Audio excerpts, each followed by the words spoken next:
Ujú. Y, eh,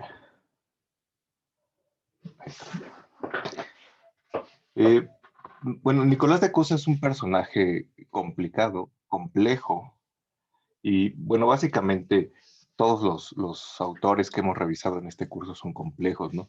Lo que hemos hecho un poco a lo largo del semestre es tener como una especie de visión panorámica, porque pues básicamente cualquier autor que agarremos de los que hemos revisado, bien podría como llevarnos todo el semestre, ¿no?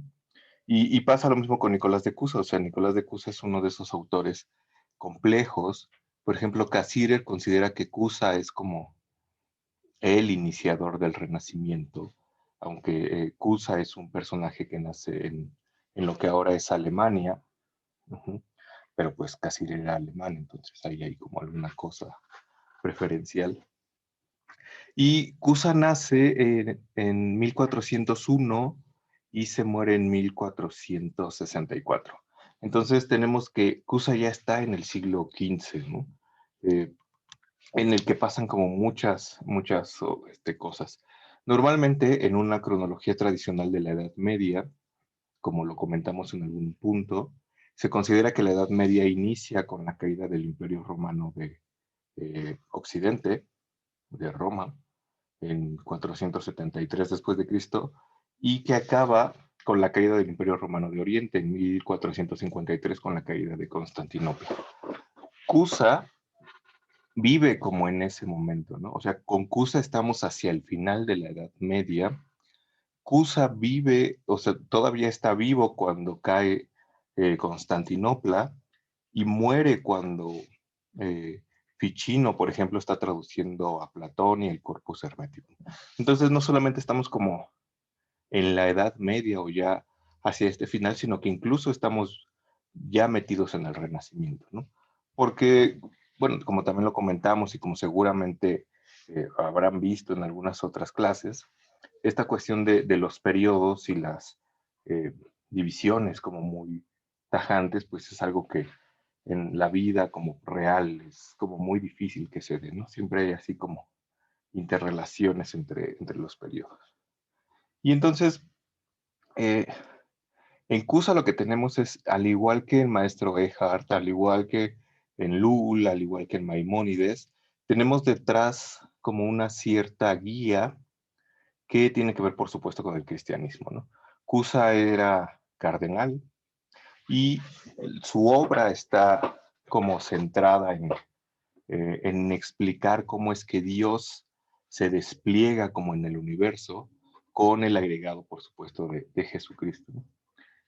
Cusa es bueno, los textos de Cusa son como oscuros y difíciles, eh, pero por ejemplo no llega a caer como en esta cuestión herética que sí tenía el maestro Eckhart, ¿no?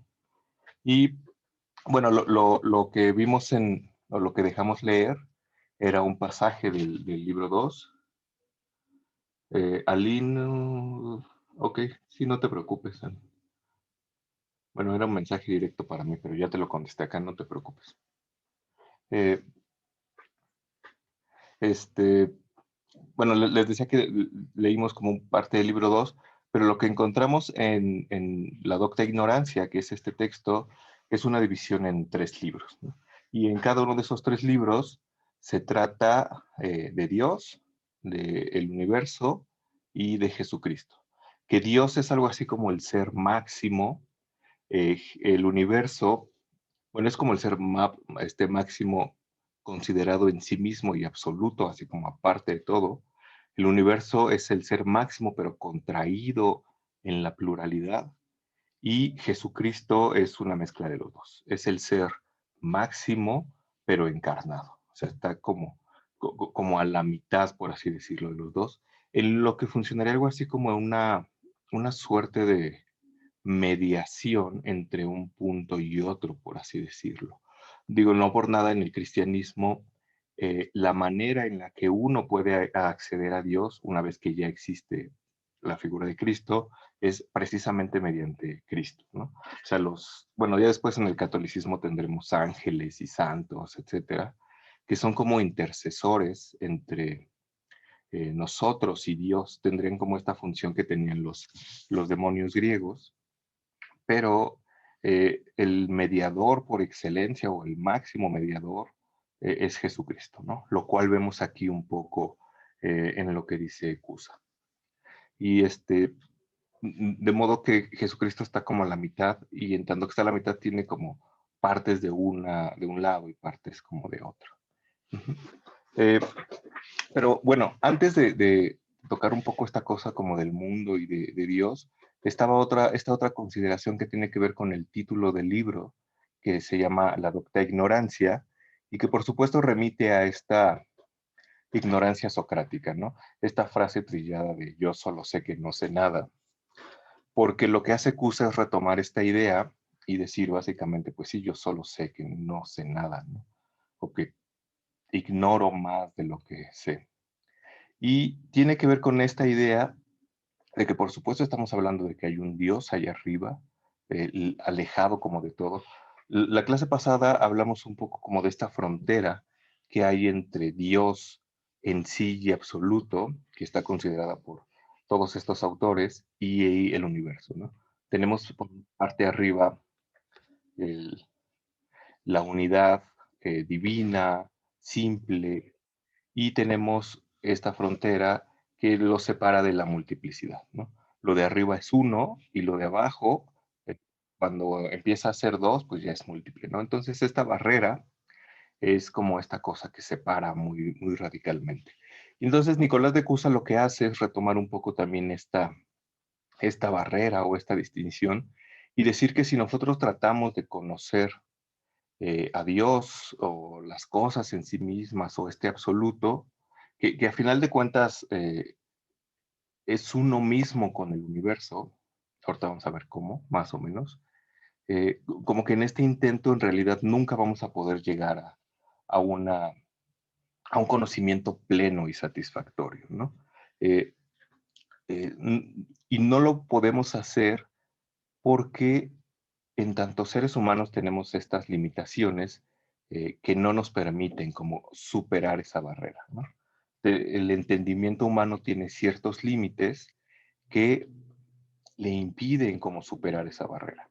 Un poco lo que decíamos la clase pasada es que, eh, retomando como esta idea del cuento de Amado Nervo, del castillo de lo inconsciente, es que entrar al castillo o fundirse con Dios o superar esa barrera supone dejar atrás como cualquier cuestión intelectual, por así decirlo, y cualquier cuestión eh, de individualidad personal, por llamarlo de alguna manera. Entonces, en tanto que somos nosotros, no podemos como comprender esa grandeza divina. Y bueno, y si pudiéramos, pues en realidad ya no seríamos nosotros, o sea que los deja básicamente igual.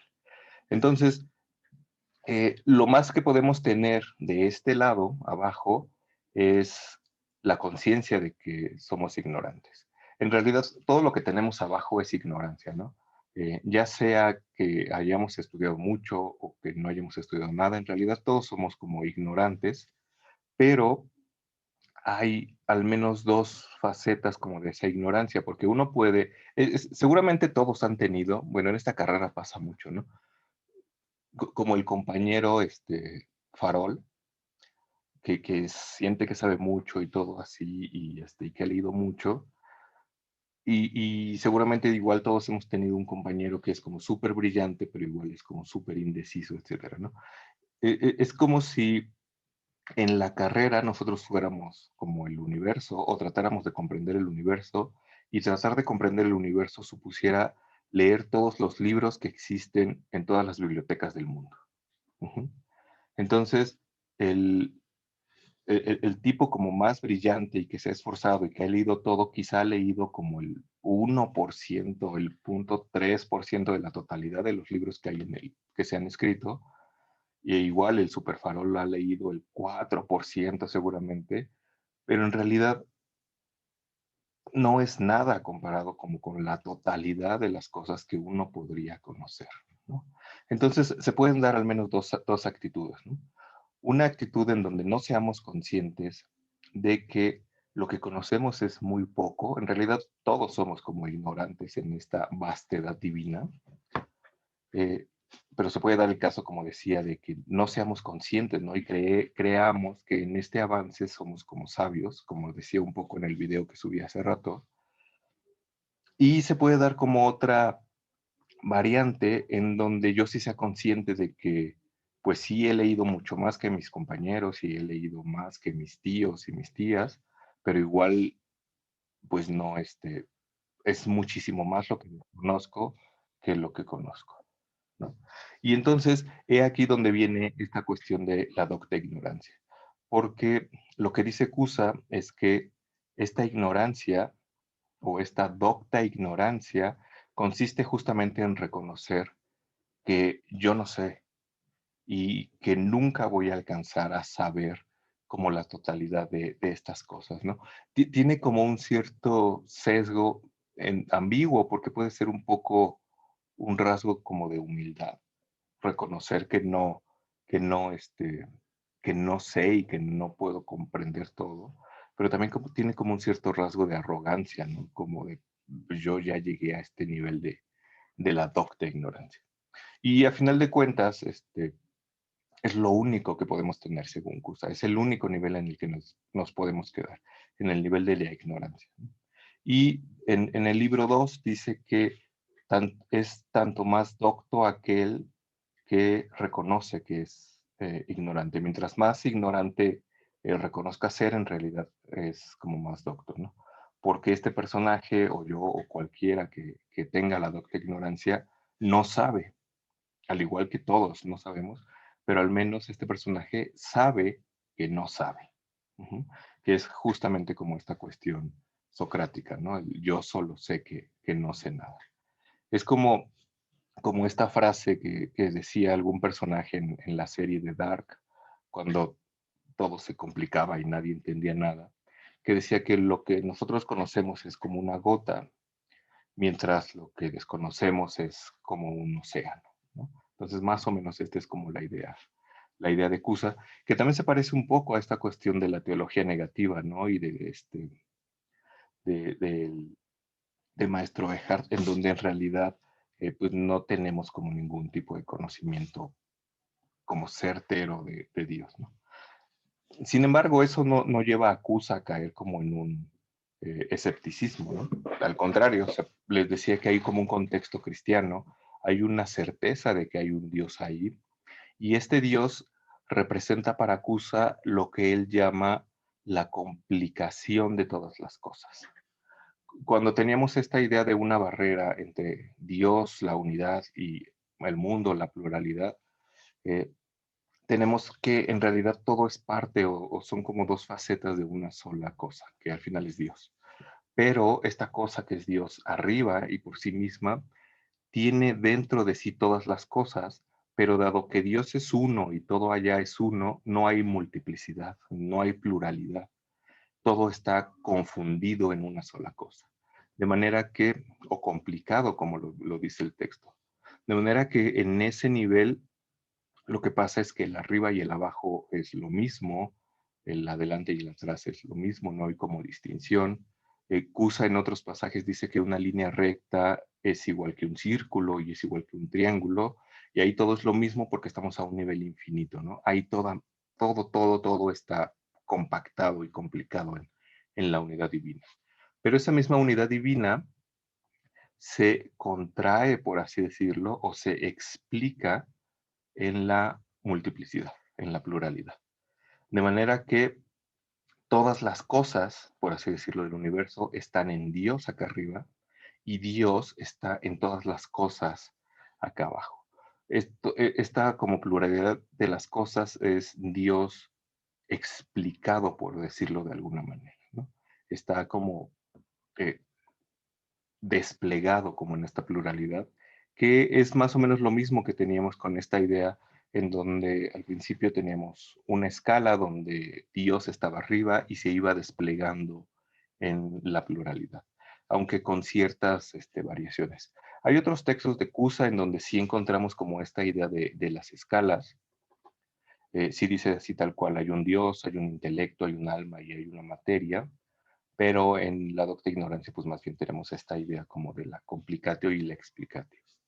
Y bueno, nada más como para cerrar, pues, o sea, les decía que el texto es como muy complejo, ¿no? Entonces, me gustaría que nos quedáramos con esta idea de la complicatio y la explicatio. Y me acuerdo que cuando yo tomaba clases de Historia 3, Preni nos ponía un ejemplo para explicar acusa, y decía que para entender un poco la complicatio y la explicatio pensábamos como en plastilina. Seguramente si tuviéramos en clase hubiera llevado 1 kilo de plastilina y les hubiera dado un cacho a cada uno de ustedes y les hubiera pedido que hicieran un monito, ¿no? Ese monito de plastilina, que es de una misma materia, por así llamarlo, sería como el universo explicado. Ujú. Sería la pluralidad de las cosas. Si yo tomara y les pidiera a cada uno de esos muñequitos que hicieron y los fundiera todos en la misma bola, eso sería la complicatio.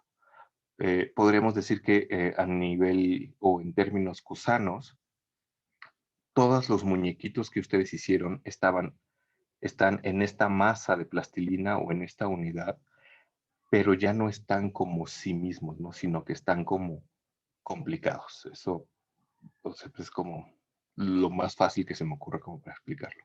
Ya no hay una distinción entre quien hizo un perro y quien hizo un árbol, entre quien hizo una hembra y un macho, entre quien hizo alguien pequeño y alguien, algo grande, porque todo en esa masa de plastilina al final ya se hizo como una sola cosa.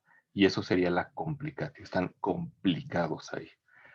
Mientras que cuando están hechos individualmente, están explicados, pero hay otro concepto ahí que es el de contraído, que es que Dios se contrae en la pluralidad, ¿no? En el nivel de arriba todas las cosas están en Dios, que es como mi masa de plastilina, pero en el nivel de abajo Dios está en todas las cosas, que podríamos decirlo algo así como que a pesar de que cada uno es una figura diferente, un perro, un gato, un borrego, un árbol, todos están hechos como de plastilina, ¿no? Todos conservan como esa materia prima.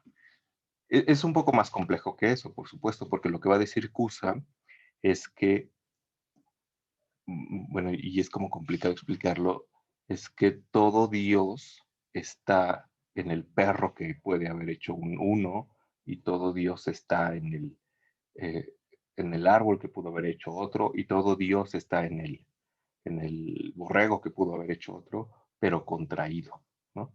Entonces está ahí como metido. Bruno tiene un ejemplo, bueno, Bruno retoma mucho de Cusa y cuando Bruno explica cómo es que el alma está presente en los cuerpos, en la materia, retoma básicamente este argumento, ¿no?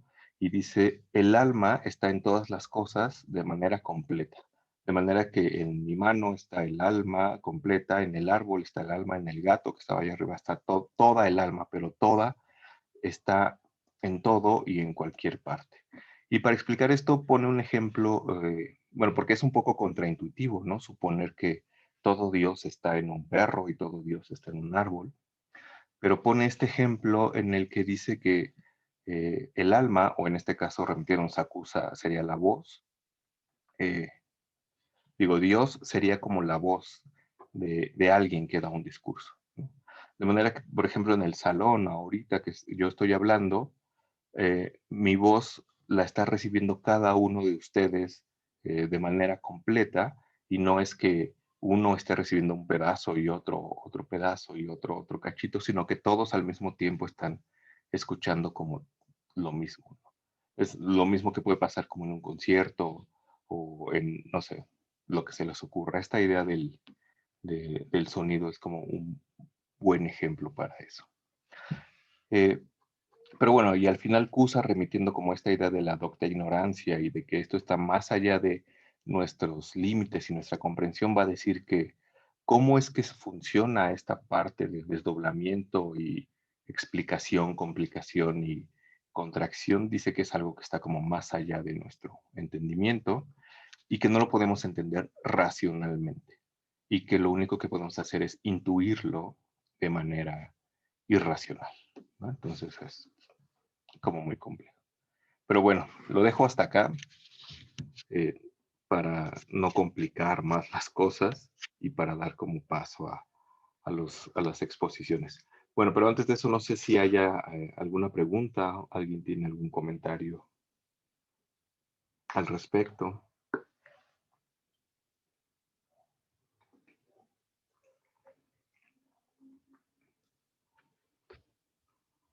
¿No?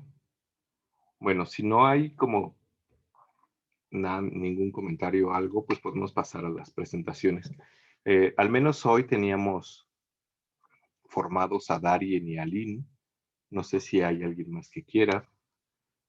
Bueno, aquí hay una pregunta. Dice Jorge, entonces la visión de Cusa se puede entender como un panteísmo o un panpsiquismo.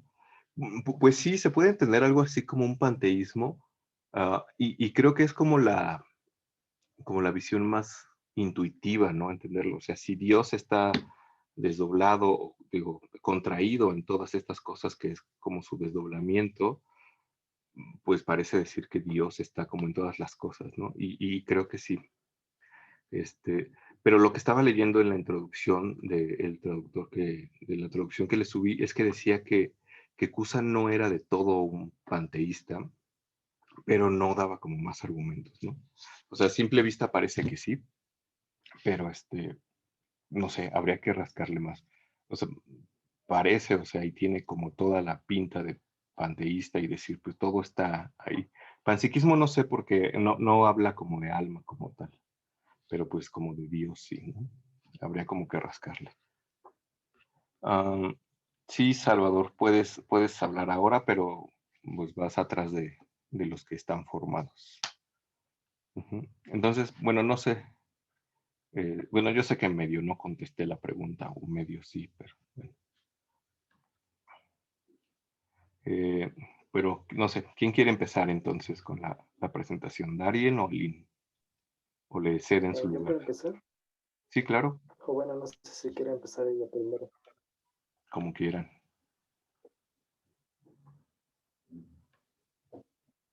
Pues no sé, pues si quieres échate tú y ahorita seguimos. Además te habías apuntado desde hace una semana o más.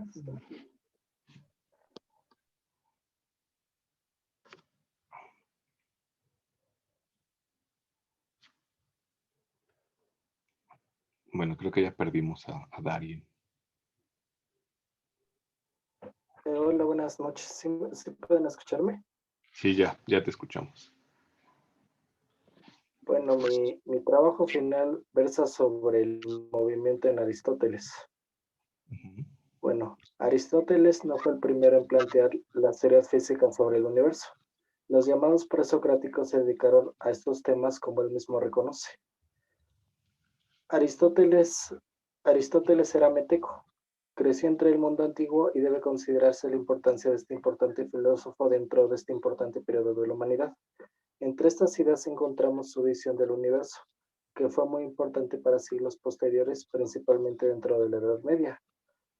Con su cosmología, es decir, el estudio de las causas del universo, dentro de la obra de Aristóteles encontramos varias obras que hablan sobre su teoría del universo. Una de ellas es la del cielo, que puede considerarse como un complemento de la física, como el nombre lo indica. Se trata sobre asuntos celestes, mientras que la física trata del estudio de los seres físicos.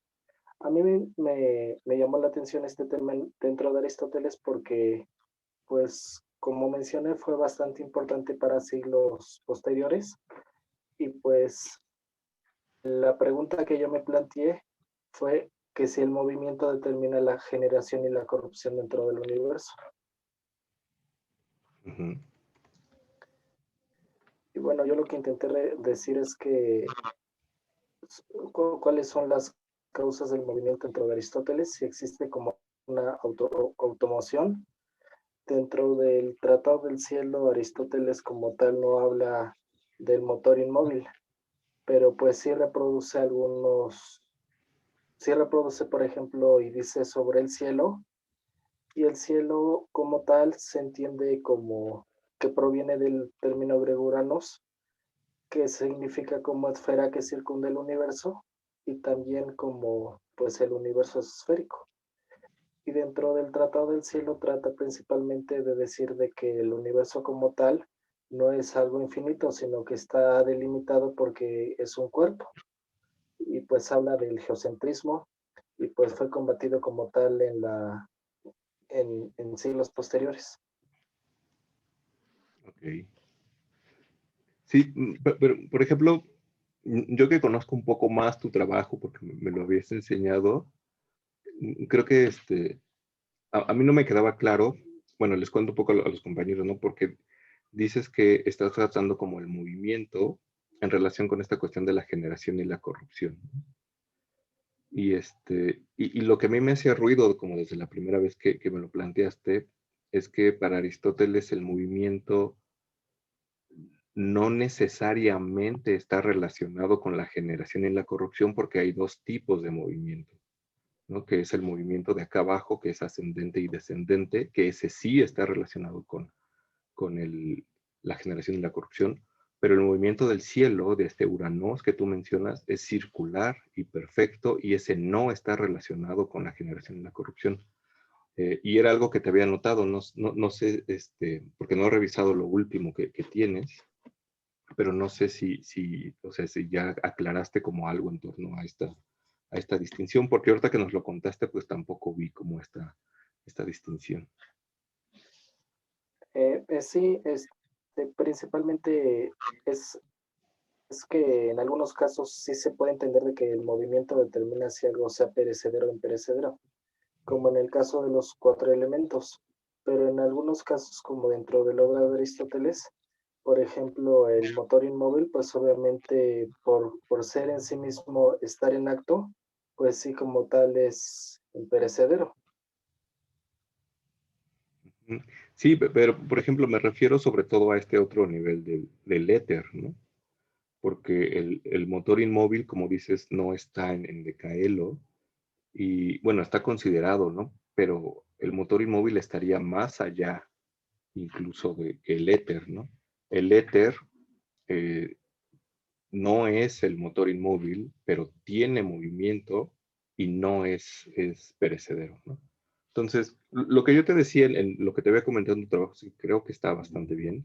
Creo que ubicas como este punto y solamente creo que hay como que distinguir estas cosas, ¿no? O sea, sí hay una relación directa a nivel de los cuatro elementos, como tú nos lo acabas de decir, entre movimiento y generación, corrupción, muerte, destrucción, lo que quieras, pero no con el éter, ¿no? El éter tiene movimiento, pero el éter es eterno o imperecedero, al menos en la concepción de Aristóteles, ¿no? Entonces, es una cuestión así como mínima y de precisión, pero creo que hay que tomarla en cuenta.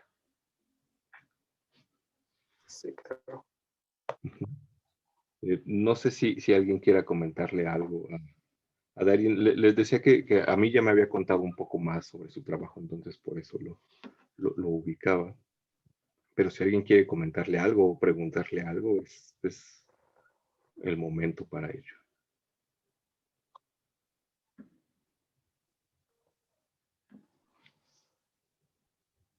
O no sé si tú quieras agregar algo más, Dari. Pues pues principalmente, pues me hizo ruido lo que comenté de que si realmente el movimiento determina si algo sea perecedero o imperecedero, pero pues obviamente en el Tratado del Cielo pues se ve que el movimiento de las esferas determina la rotación y las irregularidades de cada planeta. Pero pues es una pregunta que queda a medias porque pues Aristóteles sí dice pues prácticamente que sí existe la automoción y pues en algunos casos se entiende que el movimiento pues determina si algo es perecedero o imperecedero, pero en algunos casos no aplica totalmente.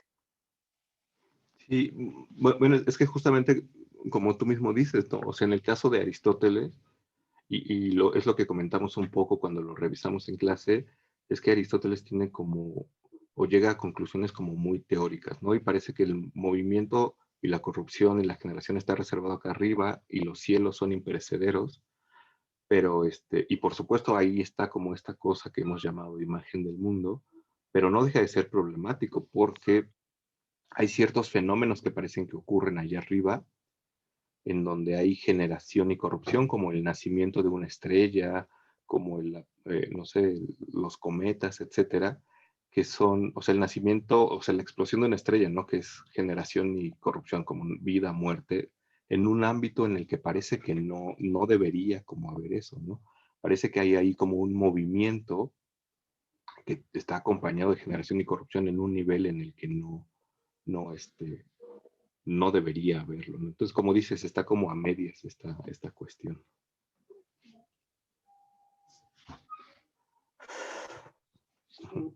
Y bueno, te digo, no he revisado como el texto final, pero pues habría que poner esta cuestión, ¿no? De que es una cuestión como problemática y todo, porque pues está hecha o construida desde ciertos, ¿cómo decirlo? Principios aristotélicos.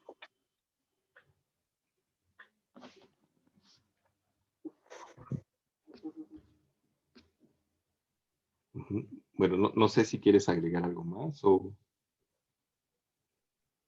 Pues yo creo que sería todo. ¿sí? Si alguien me quiere hacer una pregunta, igual. Si alguien le quiere hacer una pregunta antes de que se gane sus 2 puntos por contarnos qué está haciendo.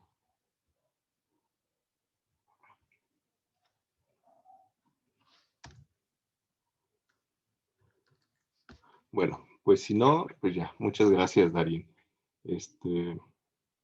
Fue más breve de lo que pensé que iba a ser, pero me parece que está bien. O sea, como ya lo hemos revisado, creo que está bien.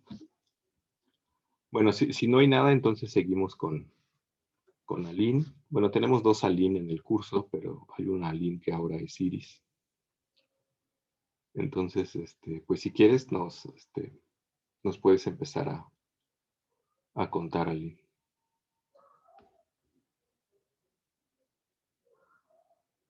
Ok.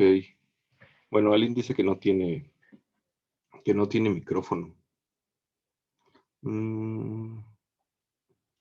Ok. Bueno, sí, no te preocupes. Sí, entiendo que hay problemas como técnicos. Pues si quieres te anotamos para la siguiente clase y pues ya, no pasa nada. Bueno, Salvador también se había formado en la lista. No sé si quieras contar. Sí, ¿me escuchan? Sí, claro, sí, te escuchamos. Ok, pues bueno, buenas tardes, gente. Espero que estén bien. Y pues nada, yo tenía planeado hacer originalmente los 3 diarios, bueno, las 3 entradas pues como del blog, pero creo que estaban como un poquito fuera de contexto, en el sentido en que sí las estaba trabajando, o al menos una de ellas, que era la primera, sobre Platón, pero no tanto sobre el Timeo, sino más como, pues en general esta idea de bueno, valga la redundancia, esta teoría, las ideas, eh, relacionado con una saga literaria que se llama, bueno, la saga es la saga de Ender, ajá, es una saga de ciencia ficción que de hecho tiene película, pero aquí va el pequeño problema, que a la hora de desarrollar esta primera entrada, que se supone que no debía tener pues tanto rigor, eh, como que me di cuenta de que no acababa de contar lo que quería contar al inicio, en 2 cuartillas, entonces pues decidí ya mejor seguirme de largo pues con un ensayo, ¿no? Obviamente, pues ahorita tengo escritas unas 3 o 4 cuartillas sin bibliografía ni nada en particular, y de hecho apenas está así como medio platicando de qué onda va pues la trama para poder relacionarlo con el mundo de las ideas, eh, porque creo que por un lado sí responde a esto de las ideas y al mismo tiempo frente a esta unión de tanto es arriba como es abajo, ¿no? Que se ve mucho en estas imágenes del mundo. Porque, bueno, les platico un poquito. La saga de Ender es una serie literaria de ciencia ficción que de hecho tiene película donde sale Harrison Ford, este muchacho de Sex Education, que no recuerdo su nombre, y algunos otros personajes ahí medio famosillos. Y pues bueno, básicamente la primera película no tiene mucho o demasiado que aportar, al menos en sentido de esta investigación. Eh, pero sí que planta la semilla, una semilla que se va a ir desarrollando a lo largo de pues toda la saga. Son una infinidad de libros que ahorita no me vienen todos a la mente, eh, pero si bien en un inicio plantea muchas de las cuestiones éticas que se ven comúnmente en la ciencia ficción, como qué onda con el ser humano, hasta qué punto el ser humano es en sí mismo considerado un ser racional o algo similar.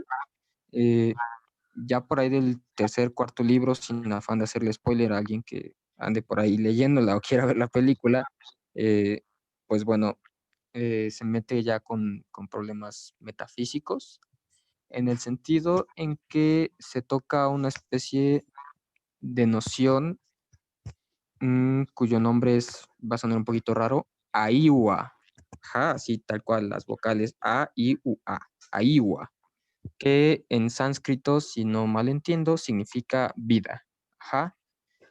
Para no hacerles el cuento largo, resulta que hay una especie de supercomunicación digital a lo largo pues, de todas las colonias humanas que se establecen en un gobierno intergaláctico a futuro, que permite la transferencia de información mucho más rápido que la luz, a una velocidad casi instantánea. Si yo estoy en una galaxia y ustedes están en otra, pues yo les puedo mandar la nueva canción de reggaetón, les puedo mandar Tusa y sin problema alguno lo reciben en menos de un minuto. Pues bueno, la idea es que esta red eh, de supercomunicación recibe el nombre de Ansible y funciona gracias a una red que se llama, permítame, por aquí lo tengo, este, filotes, una red de filotes, una red filótica que de algún modo tiene que ver como con esta eh, pues a mí me recuerda mucho a la idea del hilo del destino, que, o bueno, creo que en física hay una noción de que las partículas están juntas o unidas sin importar la distancia, eh, pero bueno, la idea es que sí, que todo ser vivo está compuesto, por así decirse, como de una especie de partículas que de algún modo se conectan con las de todas las demás cosas en la existencia y a su vez eso permite que haya una red tanto orgánica y en este caso a la hora de hablar del Ansible, que es una red sintética, pues establecer esta comunicación. Obviamente la humanidad simplemente la usa como una especie de super Wi-Fi, pero resulta que tiene unas implicaciones metafísicas mucho más cañonas, dado que, pues bueno, todos los seres vivos se unen por esta especie de red y a su vez, la red se sustenta gracias a esta noción del aiwa, que significa vida, en la cual básicamente todas las cosas, o cuando menos los seres vivos, eh, pues tienen esta, entre comillas, vida, y como en la idea platónica, cada cual se manifiesta en función de sus propias características. Por así decir, una célula es una célula, bueno, el aiwa de una célula. Ajá. Y llegan a este universo. En el libro se le conoce como inspacio y como el mundo de las ideas, expacio. Suena un poquito raro, expacio. eh, pero llegan a este universo como por función de la necesidad. Es decir, supongamos que allá arriba en el espacio o allá afuera hay un Aiwa pequeño, ajá, que no tiene muchas ambiciones o vaya, sin demeritar a los otros seres vivos, claro, ¿no? Pero que dice, pues bueno, yo no tengo muchas ambiciones, soy pequeño y me conformo con ser una célula. Entonces llega este Ayuwa y toma, pues se manifiesta como una célula, ¿no? Y así todos los seres vivos. De modo que al final, cuando un ser humano o un animal mucho más complejo se configura, todos los demás AIUAs, o en este caso sus células, responden bajo una especie pues como de mando central, de tal modo que cuando mueren, pues si se muere el jefe, pues se disipan todas las demás, ¿no? Eh, la idea aquí es justo esa, que hay aparentemente razas alienígenas, de nuevo sin afán de hacerles spoiler, que se aprovechan de este tipo pues de sucesos metafísicos como para que cada vez que deba de haber, es una especie alienígena tipo colmena, en la cual de hecho eh, son como hormigas gigantes, eh, en las cuales si matas a la reina, todas las demás se mueren. Ajá, como si las demás fueran sus células, por así decirlo. Ajá. Todo esto para que al final hagan una especie de viaje mucho más rápido que la velocidad de la luz, porque logran como hallar un método de salir del espacio y salir al espacio, como ya este mundo de las ideas, y luego poder manifestarse como en un demiurgo, pues, ya de nuevo en otro sitio del espacio. Ajá. Es básicamente como volverte una idea de nuevo y ponerte literalmente en la materia en otro lugar. Ajá. Entonces, pues bueno, yo ahorita lo que llevo trabajado de nuevo es más que nada como toda la explicación contextual de la obra. Ajá, la detallo mucho más aquí en estas 3, 4 cuartillas que llevo. Eh, pero pues me falta todavía relacionarlo con con una tradición en particular, que de hecho yo no sé si se pueda, profesor, y era lo que le quería preguntar, porque no sé si esto transgreda los límites del curso. Eh, Hay una frase que a mí me recuerda mucho este, a Giordano Bruno, ajá, que, bueno, para no hacerles el cuento largo, se las leo. Dice: pronto aprenderás que no hay estrellas extrañas ni cielos alienígenas. Solo hay cielos y estrellas en todas sus variedades. Cada uno destila su propio sabor, y todos los sabores son buenos. He probado el sabor de muchas estrellas y todas eran dulces. Esto como pues una especie de relación, o bueno, a mí me recuerdo mucho a cuando Giordano abre mucho este panorama al hablar del Sol y de Copérnico, si no mal recuerdo, eh, pues de que en efecto, o sea, el Sol ya no es el centro del universo, sino pues ya hay muchos soles, y con base en ello pues hay, o al menos como en algún caso nos lo mencionó el profesor Alejandro Flores, pues muchas conciencias, ¿no? O muchos selves, él les llama. Ok. Eh, bueno, sí, justamente una de las cosas que te iba a preguntar era con qué pensabas como relacionarlo, Ujú. eh, porque decías como que medio las ideas platónicas, medio el Timeo, y ahorita pues, tienes como esta cosa de Bruno. Bueno, ya vi que no está como resuelto. Sí podrías relacionarlo como un poco más allá. Digo, aunque el curso no llegó como o sea, nos quedamos así rozando el Renacimiento, pero pues sí podrías llevar un poco más allá, ¿no? Porque sí, o sea, lo que sí viste como claramente es que pues hay una especie de parecido entre todas estas cosas que te parecen como explicar quizá en el Timeo, y como todo es uno y todo está interconectado con algo aparentemente que no tiene nada que ver como esta saga, ¿no? O sea, creo que va bien, me parece que está como muy interesante. Nada más habría que ver como al final cómo lo resuelves y cómo lo conectas pues con alguna de estas tradiciones que está pendiente, ¿no?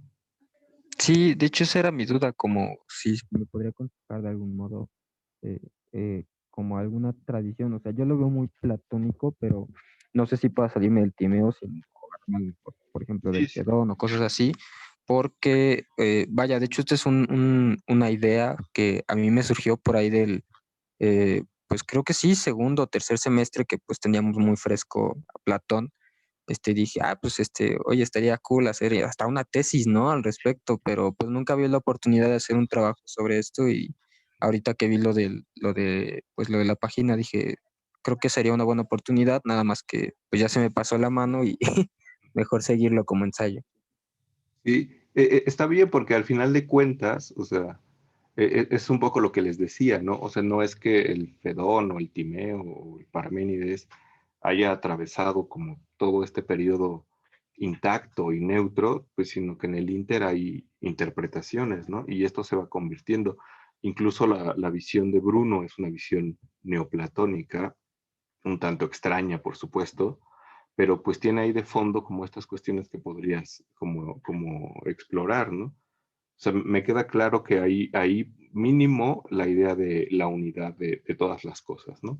Esta otra cosa que mencionas, ¿no? Como aludiendo un poco a la física cuántica, en donde dos partículas están muy separadas entre ellas, pero si funciona una, pues se activa la otra, ¿no? Que es algo que también está como eh, eh, o que se puede explorar como a partir de estas cuestiones platónicas y estas cuestiones de escala que hemos visto, ¿no? Porque hay una cosa que se llama la ley del contagio de la que habla Fraser, en donde dice que dos cosas que estuvieron en contacto en algún momento se siguen influyendo mutuamente aun cuando estén completamente separadas. Y básicamente, aludiendo un poco a lo que dijimos hoy de Cusa, todas las cosas fueron una sola cosa en un momento, ¿no? Todas las cosas estaban complicadas acá arriba y todas las cosas están abajo, explicadas o pluralizadas, pero en algún punto tienen un contacto, de manera que de ahí se sigue, al menos teóricamente, que esta pieza de acá pueda influir sobre esta otra de acá.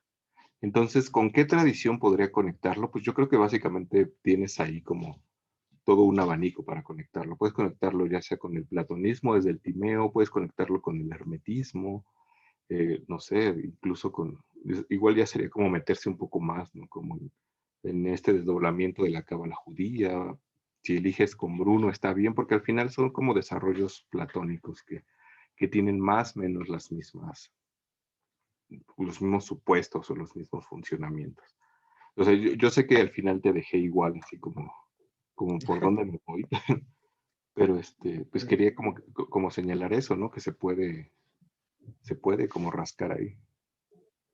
Pues no, o sea, yo hasta siento o sea, sí resuelve un poco, porque al final de cuentas, eh, o al menos como lo pensaba en aquellos años, como que no respondía del todo a un platonismo, ¿no? Sino como que, vaya, o sea, hasta el autor sigue vivo, el autor del libro, como que hasta me daban ganas de mandarle ahí una carta y preguntarle con afán de que Ajá, quizás me respondiera, ¿no? Como, oye, ¿a quién leíste?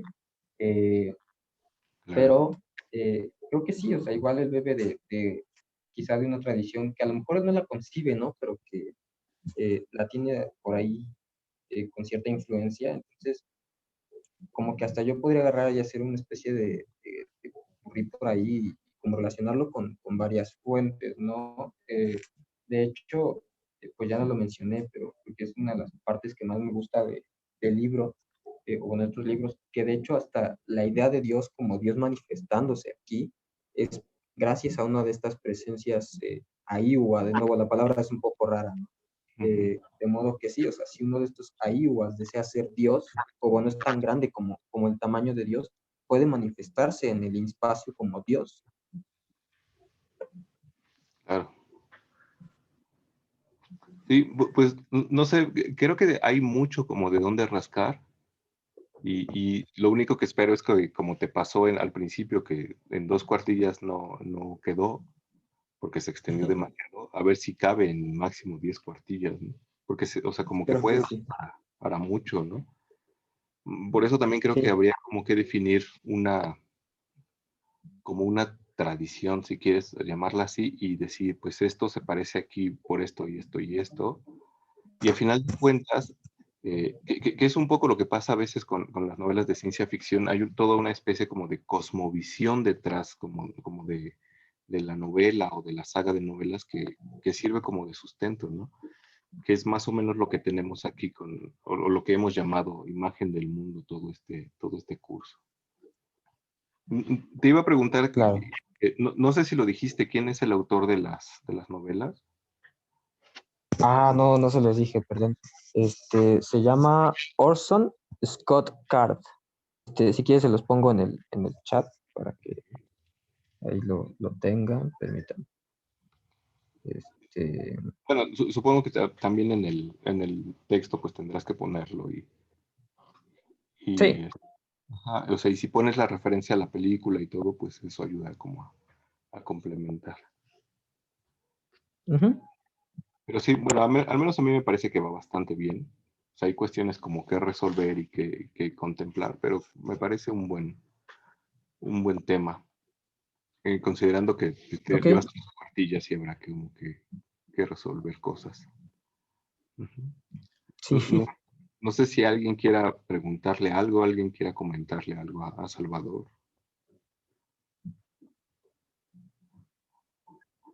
Bueno, ¿puedes leer eso, Salvador? Sí, permítame. Dice Aline, espero se pronuncie así, suena muy interesante el tema, pero ya no entendí bien si es sobre una novela de esa saga, una versión en película o la idea en general de toda la saga, digo, para poder verla. Ah, ok. Mira, lo que pasa es que, o sea, puedes buscar la película, está en YouTube, de hecho, se llama El juego de Ender. Sale Asa Butterfield, se llama, el muchacho de Sex Education. Este, pero hay un problema, y espero de verdad no hacerte spoiler. El problema es que básicamente todo el elenco de la película, de la primera película, o bueno, del primer libro, cuando llega el segundo libro, están muertos. Ajá, entonces, por eso de hecho no tiene una segunda parte en película, porque como que en términos de mercadotecnia como que no cuadraba y dijeron, pues, ¿sabes qué? Mejor así lo dejamos. Entonces, si te llama, yo te recomendaría, pues, si quieres, sí, la película, porque pues, está bonita, a mí me gustó, pero el libro trata mucho mejor tanto lo que es la personalidad de Ender, de este niño, así como los problemas éticos que hay entre el ser humano y el resto de razas alienígenas. Por ahí lo voy a tratar también en el texto, si gustan, se los puedo dejar cuando pues, lo termine. Eh, y también eventualmente estas nociones metafísicas, al menos a mi parecer, creo que sí ya habrían estado medio raras para tratar de explicarlas en 120 minutos. Entonces, puede que por eso no tuviera películas, eh, pues secuelas, ¿no? Entonces, Sí, sí, yo recomendaría más. Sí, se llama igual, El juego de Ender, y ya cada título varía. Ajá, a partir de las secuelas, pues El portavoz de los muertos, creo, Ender el genocida y Hijos de la mente. Hay como otros 6 u 8 libros más que son como spin-offs o cosas así, pero yo diría que esos son los básicos. yo iba a decir que quizá un poco lo que decía Lynn tenía que ver con qué parte concreta vas a agarrar, al menos Ah, sí, para... pues yo me agarraría de estos primeros 4 libros que menciono, porque sí son cosas que se van desarrollando quizás desde el primer libro, pero se tocan ya así de forma concreta en el tercer y cuarto libro. Ujú. Sí, y bueno, supongo que eso también va a ser un problema, porque usualmente o lo que yo he notado que pasa cuando eligen una cosa así, es que de repente se les va así mucho texto en contarnos como la trama del libro, de la película, ¿no? Entonces, pero bueno, serán Sí, cuestiones que tendrás que resolver y ver qué quitar, lo de siempre, ¿no? claro. Pero pues al menos a mí me parece que va bien. Habrá que verlo Ok, terminar. Ujú. Chipi, muchas gracias. Gracias a ti. Bueno, si no tiene nadie más un comentario o pregunta para Salvador, eh, pues podemos pasar con Aline, que sí es Aline.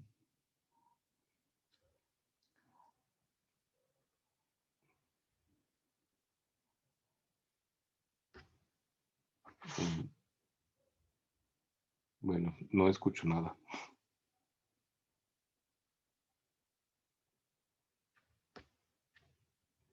Aline, sí, ya, ahora sí ya.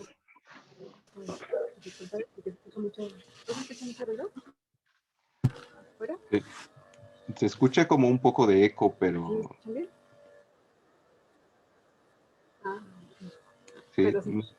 sí, sí te escuchamos.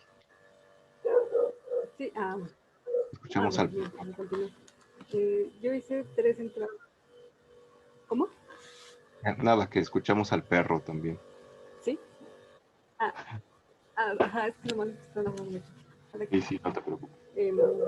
hice 3 entradas para el blog y la primera la hice sobre el chamanismo. Ok.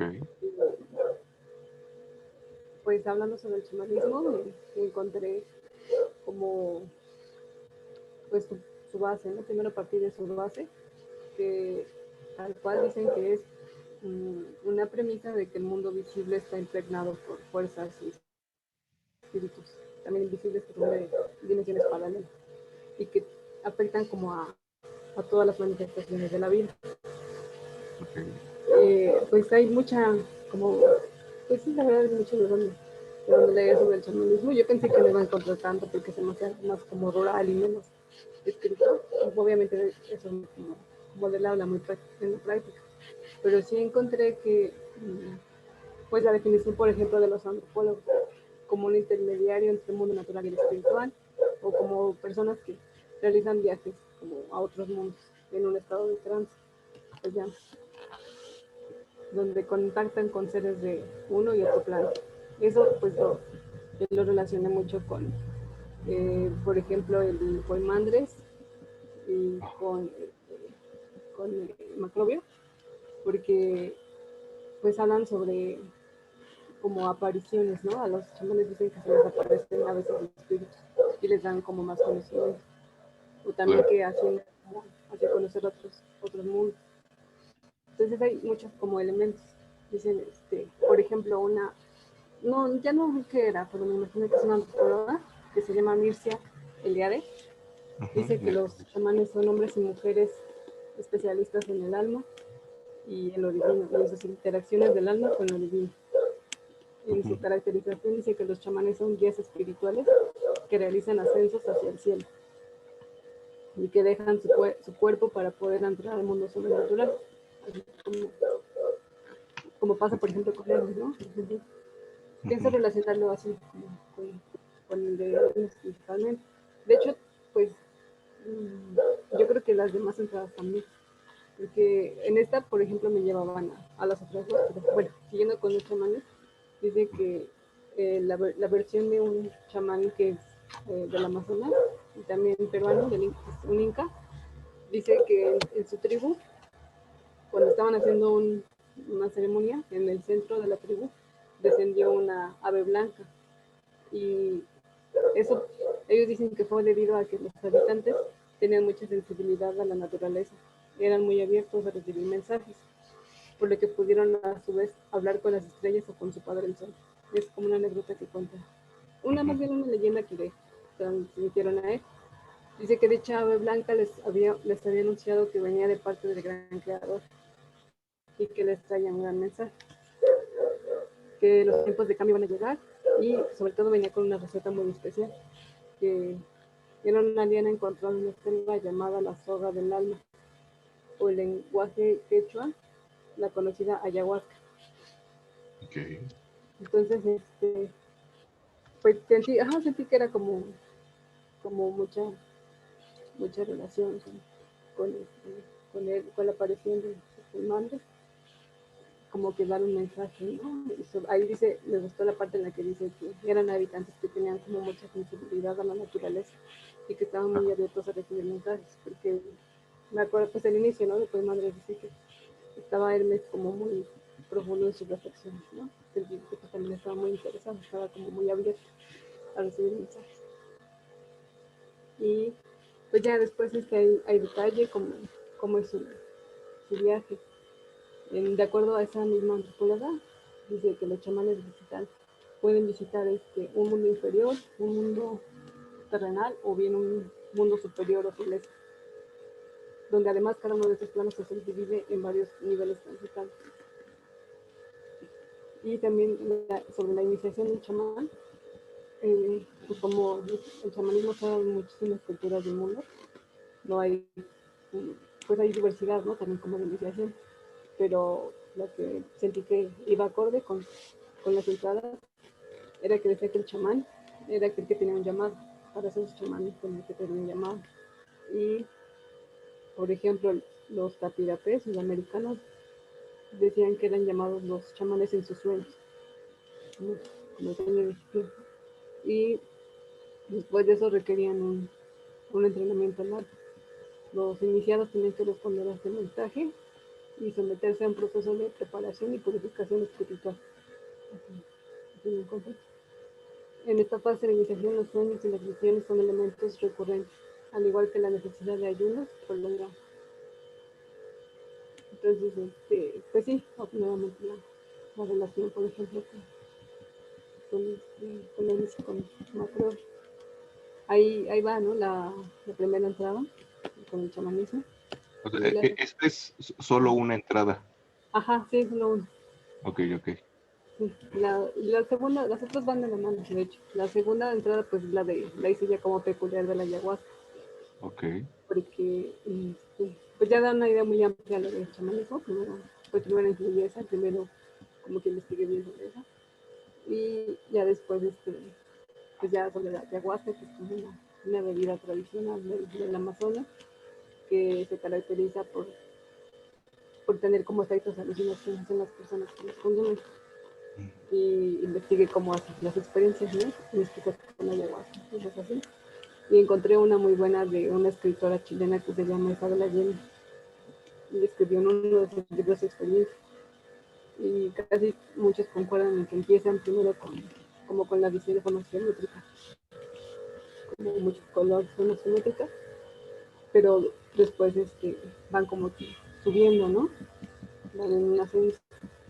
Ella dice que después de que vio las figuras geométricas, sintió cómo se desprendía de su cuerpo y vio como un espacio blanco y silencioso. Ahí también me recuerdo mucho por Manuel cuando ve como una luz, ¿no? Creo, y después ya se asoma un poco Claro. la oscuridad. Después dice que más tarde vio un círculo pequeño que era como una moneda de plata que se dirigió hacia él. Pues esa fue como una metáfora. Yo después lo aclaró que era como la luna, ¿no? Después, como que el ascenso de los planetas. Solo dice eso, no dice, lamentablemente no encontré como más planetas. Aún así que tenía como algo parecido. Después de eso, bueno, obviamente la relatan pues, muy, muy en específico, es una escritora, la relata muy bonita, pero a manera de resumen, después de eso ascendió a algo que era como la muerte o la gloria, dice, de lo que hablan los profetas. Ella dice que fue como estar como en el interior de Dios. Más bien dice de una diosa, lo describe como una diosa. Y antes también habla sobre que como que se transformó en una ave, que la ascendió, pero eso también lo había metido. Dije, bueno, para asemejarlo más el trabajo, como esa parte, ¿no? Y obviamente, pues, o sea, es diferente en cada persona, ¿no? Dice que lo hizo con su esposa, pero su esposo, pues, no, como que fue muy, muy normal, lo que dice, y dura como 3 o 4 horas, así, investigué el viaje, pero ella le duró 2 días, y fue completamente diferente, ¿no? A lo de los demás. ¿Cómo? No digo que está loco 2 días de viaje. Sí, fue 2 días, no se murió. Entonces ya después da otra vez como de una manera muy bonita su visión sobre la ayahuasca, ¿no? De esta manera ella concibe el viaje de la ayahuasca como una cifra misteriosa en la medicina, como un microcosmos de la creación. Repite el viaje del alma hacia el mundo de la generación. Sí. El ascenso de nuevo por las esferas luminosas hacia el ser infinito, la fusión con la divinidad. Estas son palabras de ella. Y pues también que esto se usa como una purga emocional y un renacimiento espiritual para transformar a las personas. En la segunda entrada y la tercera entrada también se relaciona mucho es con el DMT, o también conocido la molécula del espíritu, la molécula de Dios también es, que de hecho es la sustancia que se encuentra presente en la ayahuasca, pero esta es más como, me la imagino como más sintetizada. que también pues causan una clase. Obviamente, pues, en cierta manera, pues son diferentes a lo de la ayahuasca. No, nunca he tenido ninguno, pero me imagino. Y aquí también dicen que tienen experiencias místicas y como espiritual. Dura menos tiempo, entre 5 y 30 minutos.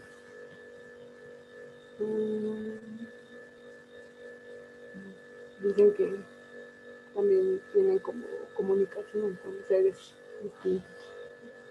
Tienen como tipo de esotéricos que también se están en el cuerpo. Dicen que muchos consumidores han afirmado tener experiencias no humanas inteligentes, o extraterrestres, ángeles o espíritus. Sus experiencias son consideradas por ellos como las experiencias más profundas y místicas de su vida.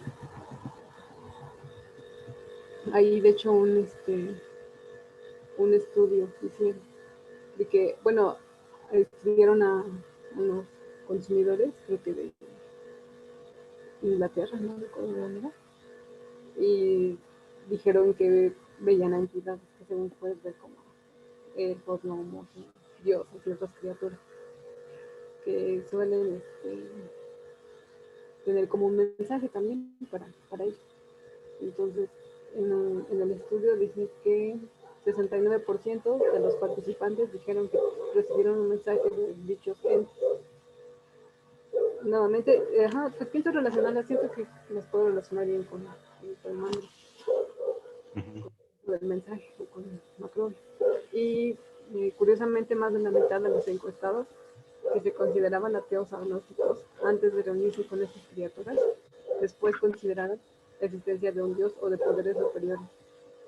Puede tener un viaje con el Venus. Okay. Y eso es todo lo que estamos trabajando. Okay. Eso es todo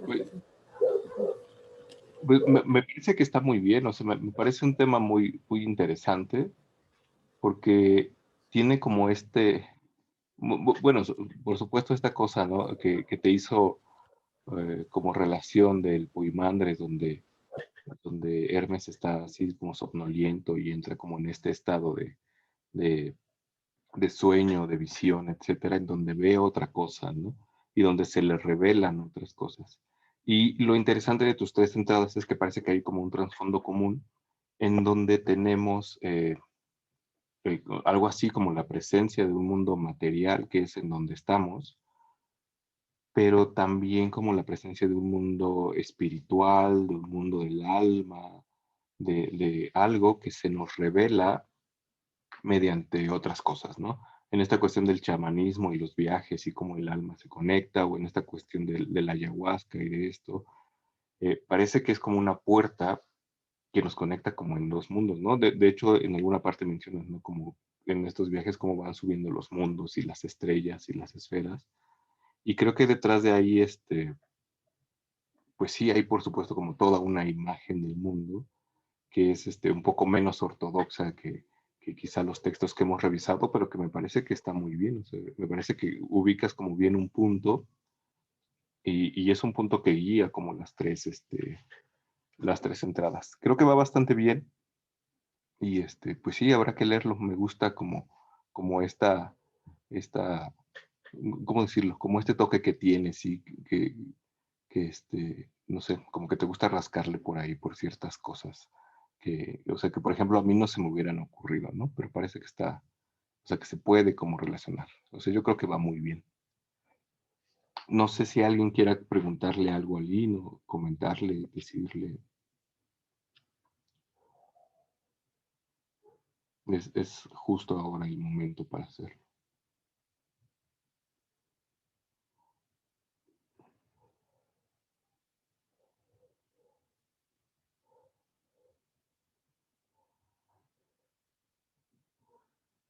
Bueno, eso es trampa porque eso ya es pregunta para mí. Ahora que se puede relacionar que si yo creo que si eso es cierto, ¿qué pienso al respecto? No lo sé, fíjate que desde mi perspectiva, a mí una vez me acuerdo que tenía una novia que me dijo que yo no era como ateo, ¿no? O sea, yo le decía que yo no era como cristiano ni creía en Dios, pero me dijo, güey, tú no eres ateo. O sea, tú crees que hay algo ahí como atrás. Y y no sé, o sea, quizá como para no comprometerme, diría así como con Cusa, que no sé qué cosa hay ahí atrás, pero no sé, creo que sí hay como, si no un Dios, sí algo que estructura como todas estas cosas, ¿no? O sea, ya sé que mi respuesta es como evasiva y etcétera, y que si me animaría, pues, quién sabe, no, o sea, nunca me he metido cosas raras, más raras que de lo normal, ¿no? Pero quizás sería como una buena experiencia, ¿no? No le puedo preguntar si lo recomendaría. No sé si lo recomendaría, pero no sé. O sea, es como complicado. No sé, es como más complejo, creo, de lo que puede parecer. Este, Porque a final de cuentas, como que esta conexión con la divinidad o esta conexión con las otras cosas, pues depende o de las culturas o de tus creencias o de lo que quieras, ¿no? Entonces, y pues esta búsqueda de conexión pues tiene como muchas, o podría tener como muchas variantes, ¿no? Una de ellas podría ser una más tradicional, podría ponerme a rezar el rosario, ponerme a hacer meditación budista, o podría ponerme a hacer, no sé, cualquier otra cosa. Y otra quizás sería como intentar cruzar esa puerta. Si lo recomendaría o no, pues yo creo que eso es como decisión de cada quien. Y y asumir como los riesgos, ¿no? Porque quién sabe. O sea, porque imagínate, te quedas 2 días en el viaje o te quedas quizá todo el tiempo en el viaje. Lo interesante de todo eso es que a lo mejor pasa un poco eh, lo que pasa o lo que dice Maestro Eckhart, ¿no? Quizá puedes tener como ese contacto con otra cosa que a final de cuentas no puedes como expresar en palabras, ¿no? Y entonces eso lo vuelve de nuevo una experiencia como muy personal, ¿no? Como muy propia. Porque si yo tengo un viaje o si yo me meto a algo, si yo cruzo esa frontera, quizá vea algo que no puedo comprender o si lo puedo comprender no lo puedo transmitir o no se lo puedo contar a alguien más. Y si ese alguien más tiene como ese contacto, pues lo va a tener de un modo diferente, ¿no? Entonces, no sé, es como complicado. Cada quien puede tener como su propia reacción ante eso y cada quien pueda tener como su propia visión. Lo que sí me llama la atención y que es como muy interesante es que decías esta cosa de que no sé qué tanto por ciento de los que tuvieron como esta experiencia antes eran ateos y decían que no creían en eso y después de esto pues sí, ¿no? Entonces es como una especie de apertura ahí. Pero bueno, no sé, es lo que yo creo. No sé los demás si se animarían o algo. Ujú. Y tengo un amigo que toda la vida ha querido probar ayahuasca, pero no sé por qué nunca lo ha hecho. Nunca concretó como esta cosa. Pero se la pasaba platicándonos como sus planes. Ujú. Quién sabe si se hubiera quedado en el viaje. Pero bueno, eso es lo que yo creo. Esa es como mi respuesta para darle rodeo a la pregunta. Ujú. No sé si alguien quiera comentar algo más sobre estos viajes místicos, aguayascosos.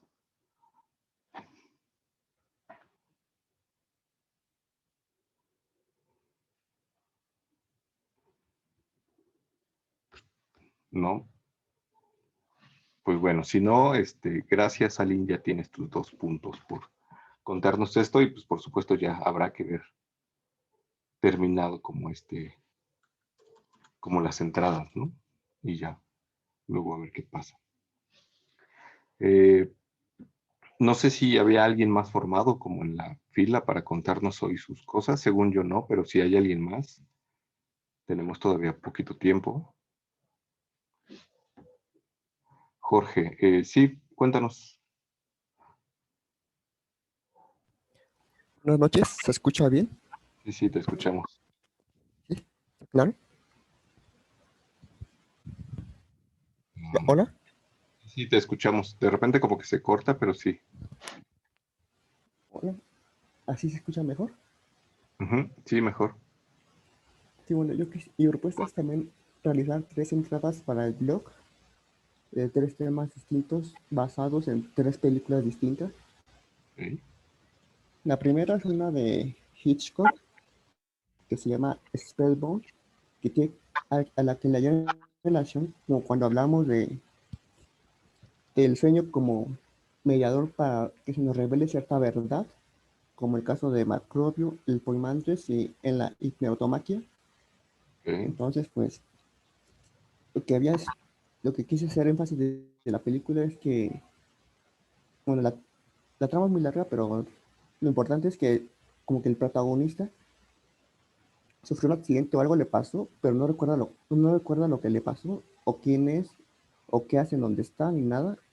Y entonces un grupo de como psicoanalistas y psicólogos tratan de ayudarlo, y resulta que la única manera en la que va como que desentrañando la verdad, tanto de su condición como de por qué está donde está, como de un crimen con el que está relacionado, es mediante los sueños. Entonces, cuando duerme y sueña, ve símbolos y ciertas cosas, y a partir de ello los psicoanalistas lo van ayudando para poder descubrir la verdad al final.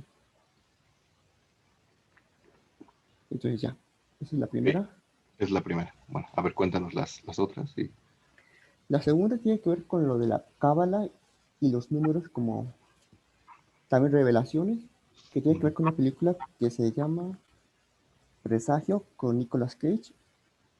Entonces se supone que el personaje por sí, mm, encuentra una serie de números en los que voy a cambiar ahí.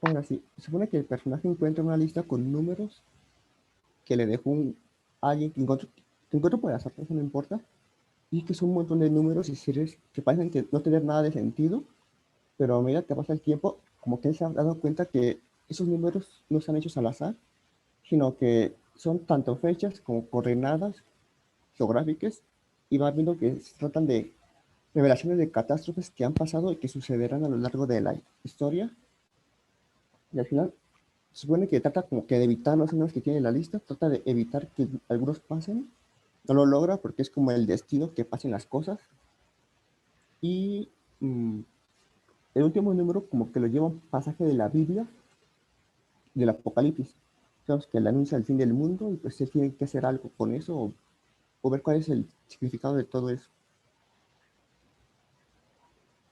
Esa es la segunda. Ok.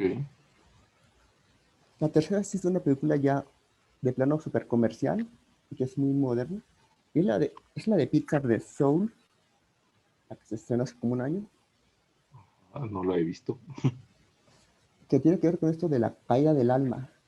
Porque precisamente lo que ocurre ahí es que un alma como que se muere y se da cuenta de que existe algo que es de donde vienen las almas, que es un mundo superior, literal, que están hasta arriba del cielo, en donde las almas como que de ahí vienen, y pues como que tienen que hacer ciertas cosas de arriba para poder caer a la tierra. Literal se caen, se tiran de un precipicio, caen a la tierra. Solo que aquí esto del cuerpo es más como una recompensa y no un castigo, como habíamos estado viendo. Porque incluso en uno de los diálogos, mientras está allá arriba, menciona que no puede oler, ni comer, ni nada, ni sentir nada, y que era visto como algo bueno. Y cuando baja y cuando cae a la tierra, al inicio se piensa que es algo malo porque le duele, siente hambre, pero al final igual lo termina viendo como un premio, como cosas buenas, sentir cosas, oler cosas, comer cosas. Se lo ve como una gama de oportunidades que se abren a diferencia de cuando estaba en la cima. Y esa sería la tercera. Ok. Pues me parece como interesante las tres, ¿no? O sea, en la primera, en la de Hitchcock, pues más o menos está como la misma, más o menos como la misma premisa que en las de Aline, ¿no? Que la revelación se te revela mediante sueños, ¿no? Aunque aquí es un poco más mundano, ¿no? Porque tiene que resolver otras cosas, pero está esta idea, ¿no? De que el liberarte como del cuerpo, de la materia, te conecta con otras cosas. Y creo que más o menos funciona igual como con las otras, ¿no? Con la película de Nicolas Cage, donde sale buscando números. tiene detrás de sí esta idea de que los números pueden como, o sea, de que los números tienen como algo que decir. A ver, bueno, yo no he visto la película, así que no sé cómo funciona, pero bueno, si pones por ahí la liga y todo, pues ya la veré. Y esta última de la caída del alma, o sea, digo, no la he visto, pero suena como muy interesante, ¿no? Sobre todo por esta última cosa que mencionas, en donde la caída no es un castigo, no entras como una cárcel, sino es como, pues, toda una gama de posibilidades que se da. Entonces, me parece que está como muy, muy interesante. Creo que ubicaste como muy bien así 3 puntos, o sea, quizá como concretos, y los pudiste relacionar como con las pelis, ¿no? Y pues habrá que ver cómo lo relacionas. A mí me parece que va muy bien. No sé qué le quieran decir o si alguien le quiera preguntar algo,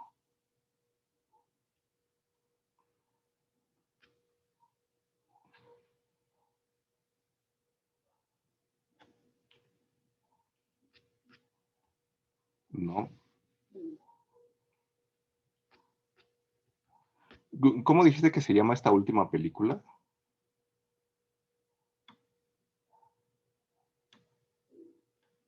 Soul. Ah, claro, es esta o sea, de que hay muchos memes ahora, ¿no? La de la del músico, ¿no? Sí, esa mera. Ya, sí, no lo he visto, pero, o sea, es como interesante, ¿no?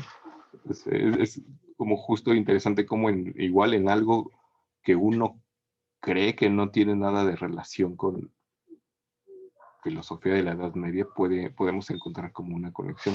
O sea, eso está bien, eso me gusta, como que encuentren como esas cosas. Este, me estaba imaginando que era como algún otro tipo de película. Pero sí, me parece que va bien, muy bien. No sé si alguien quiera comentarle algo, preguntarle algo,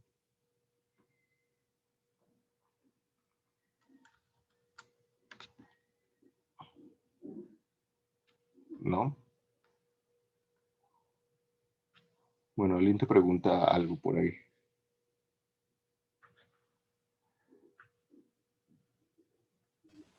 Son las dos. Es el alma con su personalidad incluida ya. Ya más baja el cuerpo, se encarna y ya es feliz. Y de hecho es bueno que haga eso, porque las almas que se quedan allá arriba, como que, como que no es lo ideal. Como que las autoridades de allá arriba como que lo ven antinatural. Y que la misión es tener cuerpo, precisamente. Ok, me siento perdido porque pues no he visto la peli, entonces tendré que verla.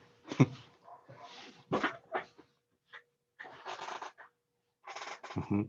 Pero sí, creo que se puede explotar, o sea, es esta cuestión como del alma y del alma encarnada y aparte del alma como personalidad, ¿no? O sea, es como, es algo que puede sonar como muy medieval, muy antiguo, pero es algo que incluso es completamente contemporáneo, ¿no? O sea, me parece que es como, o sea, está como bien elegida ese punto.